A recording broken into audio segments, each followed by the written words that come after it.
Happy Monday. I'm Alexandra. I'm excited to be going live with you. Happy Monday. I'm the founder of Life With Herpes. I have been diagnosed with herpes for decades. I was diagnosed with oral herpes in 2003, a long time ago, and genital herpes, Hsv1, in 2011. So I've been living with this for a very long time.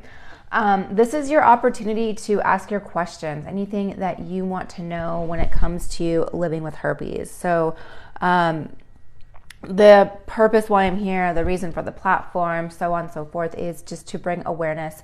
Oftentimes when we are diagnosed with herpes, we are ostracized, we are felt that we are left alone, we are felt like we're left alone to cope, we are felt like there's nobody that understands what we're going through, and we're going through a lot of trauma, anger, resentment, all of those things. So that's why I'm here, and I'm here to educate and bring awareness around it. If you have been on my lives before, you know that I get hundreds of questions. I do my best to get through every single question. Sometimes that's not possible. I do have a call at 10 o'clock Pacific time, and right now it is 8:40 or 9:48. So I will jump off about a minute before.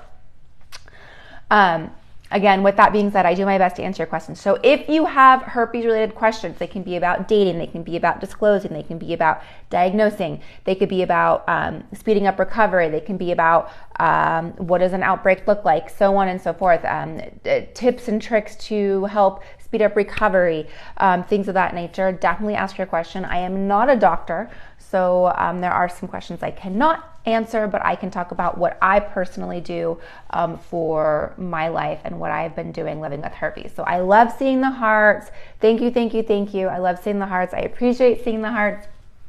Also, for your questions, do your best to keep them clean. The app doesn't like any, a lot of times questions will get like rejected because of that. So definitely do your best to keep the questions clean.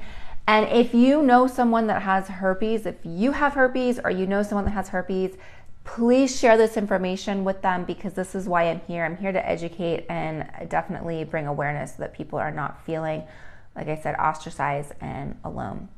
I have Hsv1 diagnosed a little bit over a year ago. No outbreak since. I thought my life was over. Yes, that's awesome. That's awesome that you've never had an outbreak. Or you had your initial outbreak. That is very typical. Most people are asymptomatic for herpes, and that's why most people don't know they have it, and that's why it keeps getting transmitted. It's very, very interesting because most people have it, yet we feed into the stigma of like, ew, gross, you have herpes, and when that person actually has herpes. Not necessarily, but typically they do, statistically speaking. So yes, we definitely feel like our life is over when we are diagnosed, and it does get better. I promise it does get better. You didn't know Hsv1 is down there too. Yes. In fact, that is very prominent right now because there's no awareness or education around it. It's always like, oh, the good kind, the bad kind, which is completely false. There is no good or bad herpes. It's herpes. It's just a matter of where you came in contact with it first, basically. So yes, a lot of people are doing things with their mouth, with their partners. They either have an active cold sore or their virus is shedding, and they end up transmitting it to their partners down there. So there's a lot of people going forward that are diagnosed with genital Hsv1. Very, very, very common. The good news is it's extremely common. 2 out of 3 people have Hsv1. The other good news is for some reason, the virus is less active in the down there region. So for whatever reason, the Hsv1 virus doesn't like it as much. But anyways, it is adapting and going down there. Someone said, I didn't know Hsv1 was down there until they got it. Yep, I understand what you're going through. It is really interesting because you think like, well, I didn't do that, or I always used protection, or I always used a condom, or my partner was tested, or blah, blah, blah, blah, blah. And unfortunately, we're not having the conversation. Hey, do you have cold sores? Do you get cold sores? Oh, okay. Just so you know, either I can transmit it to you down there, or you can transmit that to me down there, just so we know we're on the same page. But we're not having those conversations. It's because we're not aware that we're supposed to have those conversations. I have dealt with the discomfort. What do you do for that? there are a couple of things. So again, I'm not a doctor, of course, but if you want to take the antiviral, it's a prescription drug. It's prescribed to you by your doctor. There's a couple different types. There's valcyclovir, there's Valtrex, there's acyclovir that can be prescribed to you that can help keep the virus dormant. And that can be very helpful. And obviously, if you're not getting outbreaks, you're not having discomfort. Personally, what I like to do is I take a bunch of supplements. I have Lysine. I finally have it here. For those of you that have been watching my lives, like I hadn't replaced my little box of tricks here. So here's what I take. Again, the idea here is to help prevent outbreaks, right? So when we do not have outbreaks, we're not in pain. The stronger our immune system is, less adrenaline going through our bodies. When we have less cortisol going through our bodies, we're under less stress, so our immune system can operate properly. So again, stronger immune system. I have some immune system support here that I'm going to talk about. So number one, lysine. This is not immune system support. This is specifically for the herpes virus. So lysine is an essential amino acid. It's a protein that helps block the replication of the herpes virus. The herpes virus, in essence, does not like this. Okay, this is like weed killer for the weeds. This is like a fire extinguisher to the fire, okay? So it helps block the replication of the herpes virus. I take this if I feel any prodrome, if I feel tingles, itches, anything of that nature, especially if I have an outbreak. I definitely take this daily, and I do take this daily. Next up, this one is specifically for immune support. This is called Monolaurin. It's also lauric acid. It's what we as humans have in our breast milk for our children. It helps keep them healthy, strong when they're infants without an immune system. So what this does is it disrupts the outer layer of the enveloped viruses. So a herpes virus is enveloped. There's other enveloped viruses, the cold virus, the flu virus, all those are enveloped viruses. Anyways, what this means is when the virus is enveloped, our immune system can't penetrate it. It has a shell around it. So this disrupts that outer shell so the immune system can go in and then penetrate the virus. It also helps with gut health. It also helps with other viruses. When you have other viruses active in your body, your immune system is fighting that other virus. What does that mean? That it's not focusing on the herpes virus. What does that mean? It's an opportunity for you to get outbreaks. So I take this daily. And then I also take Andrographis. This is something that is new to the market. It's not new in like traditional or in for example, Eastern medicine, but for us, Western medicine, this is new. And this helps significantly with the Hsv virus. So I need to do some more research on it to tell you exactly how it helps, but it is very, very helpful, and I take this daily as well. So taking these can help suppress it. I do have them all linked for you. You use LWH to get a discount. So I use that daily. These are what I use. And then specifically for pain, let's say you do get an outbreak and you have some nerve pain, there are some essential oils that are extremely helpful. And we have the Secret Society Wellness products. This is what you guys love the most. The Rescue Balm, and it does help with pain. It does help soothe the outbreak. It does help soothe all of those things. So this is what you guys like. This is like our #1 bestseller, the Reviver. You can use it down there. I personally like the Everyday Wellness Oil. I like to apply that directly to the spot. You can also use it in your bath. But there are some things in it. So for example, there's lemon oil, there's tea tree, there's orange, there's chamomile, there's lysine. There's a lot of things to help with the pain in here. So I'm a big proponent, and that's what you can do. You have a guinea pig named Herpes.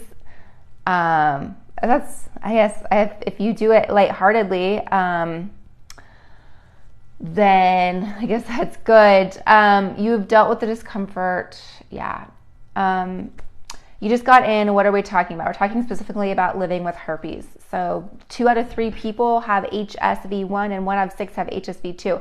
That means that roughly 80% of the population has some form or type of herpes. So when we hear those negative, there's like, that person, roughly 80% of the population has herpes.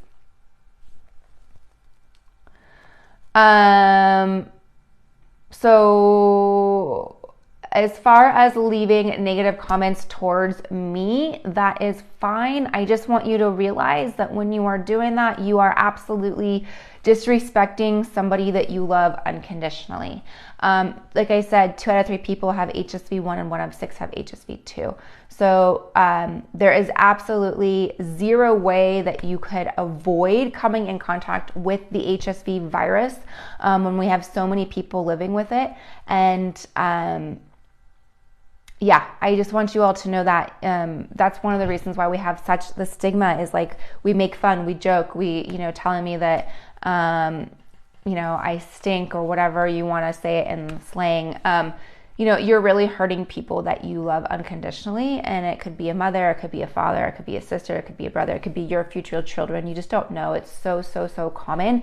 And unless you are getting actively tested for HSV, you may have it and have no idea, because the majority of the population are asymptomatic.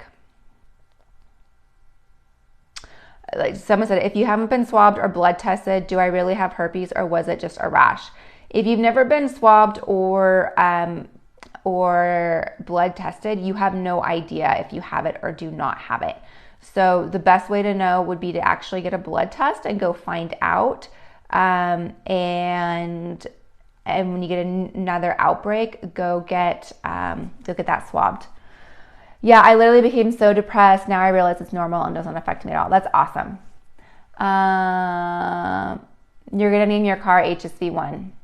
As long as you understand that you probably have herpes, and if you're trying to do it to add to the stigma, I mean, that's just, there's karma and things like that. So, yeah, you're definitely going to hurt some people along the way if you do that.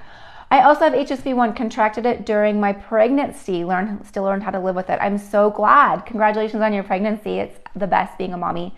Yeah, I'm glad you learned how to live with it and live life that way. And I would get cold sores since I was very young all the time. Yeah, most people do get cold sores. It's hard to test unless you've had an outbreak. A lot of people have it. Yep. You got this, girl. I'm in the same boat. Do you have it? Do you have to have an outbreak in order to get tested? No. Now that's a big question. There's a lot of countries that require an outbreak, but in the United States, you can go get it swabbed. You have to ask. Is it common most doctors don't test unless you have an outbreak? Yes, that is common. All right, guys, I have to jump. I have a call coming up.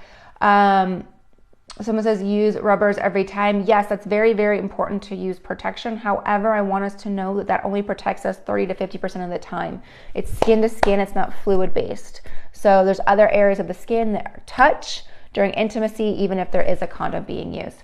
All right, have an awesome day, you guys. I apologize I could not get through all these questions. I will be back live again. Have an awesome day, and I appreciate you all. Bye.